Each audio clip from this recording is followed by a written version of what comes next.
Salam, hər vaxtınız xeyir olsun. Bugünkü videomda mən xanımlarımız üçün çox faydalı məsləhətlər verəcəm. Hər birinizin bildiyini bir reseptdir, amma bəzi şeylər var ki, burada faydalı məsləhətləri mən sizə deyəcəm və inanın ki, çox xeyrini görəcəksiniz.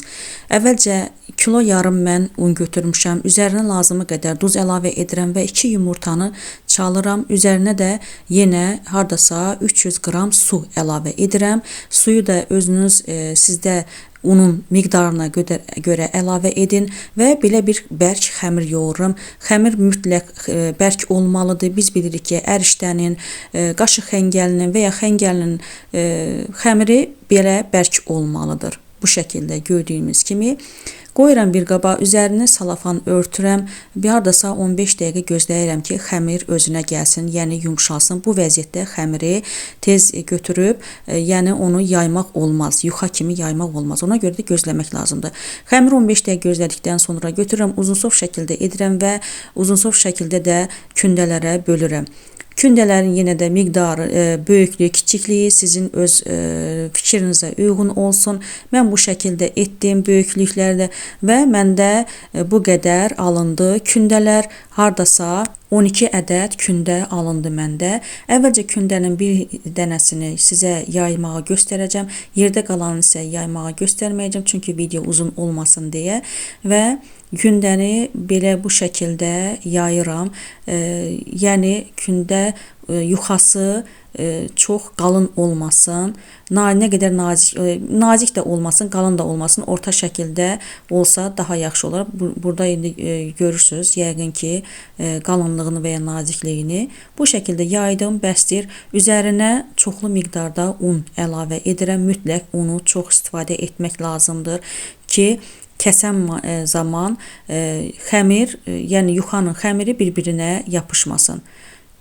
Görürsünüz, unu çox tökürəm bu şəkildə. Əvvəlcə kənar hissələrini ortaya qatlayıram. Daha sonra isə yenə də orta hissədən qatlayacağam. Gördüyünüz kimi bu şəkildə qatlayıram. Mən əvvəlcə ərişdə xəmiri kəsəcəm. Bu şəkildə edirəm. Və daskanın üzərinə qoyub bu şəkildə kəsirəm. Belə də kəsə bilərsiniz. Başqa bir formada göstərəcəm sizə. O daha asandır. İçərisinə un əlavə etdiyimə görə indi görürsünüz ki, xəmir bir-birinə yapışmır. İndi görəcəksiniz. Yəni tel-teldir. Görürsünüz, xəmir yapışmır, tel-teldir. Mütləq ununu çox tökmək lazımdır. Bu şəkildə də kəsmək olar. Çalışın nazik, yəni nazik olsun uzunluğu ərişdənin.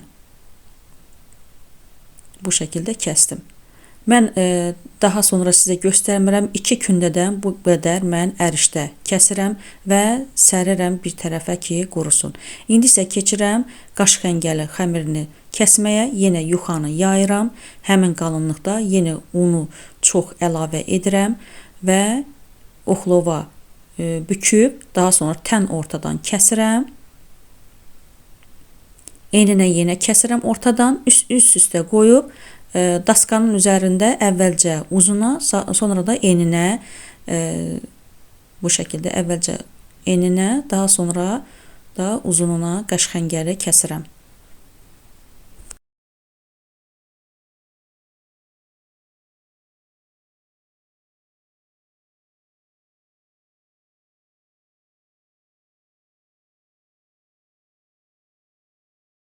Gördüyünüz kimi yenə unu çox əlavə etmişəm. Burada da yenə 2 kündəni mən qaş xəngəli kəsdim. İndi isə keçirəm xəngəl kəsməyə. Xəngəldə yenə unun yuxasını yaymışam. Üzərinə yenə un əlavə edirəm. Un əlavə etməkdən xəngələ də heç qorxmayın. Bu şəkildə kvadratlar şəklində kəsirəm. İndi sizə göstərəcəm, unu əlavə etdikdən sonra, yəni yapışmır. Görürsünüz bu şəkildə. Unu əlavə etməkdən heç də qorxmayın.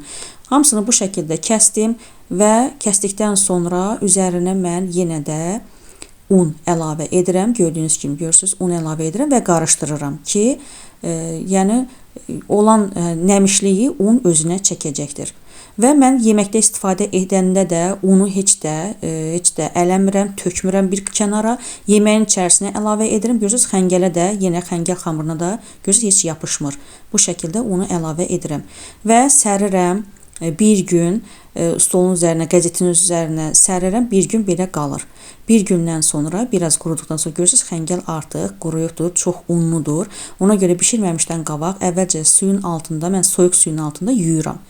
Barmaqlarımızın ucu ilə, yəni bərkdən basmadan yuyuram. Sonra qaynayan suya, duzlu suya əlavə edirəm. İndi görəcəksiniz, heç də yapışmır xəmirlər bir-birinə. Çox da gözəl lay-lay olur. Görürsüz, heç də yapışmır. Çox da gözəl alınır. Burada xəngəlin, yarpaq xəngəlin demək olar ki, hamısı qurumuşdu özünüz gördüyünüz kimi. Ununu da yudum. İndi isə quruyan qaş xəngəli xəmirini, ərişdə xəmirini hamısını yığıram bir paketə və dondurucuda saxlayıram. Yemək bişirəndə isə yeməyə tökməmişdən hardasa 10 dəqiqə, 15 dəqiqə qabaq çıxarıram.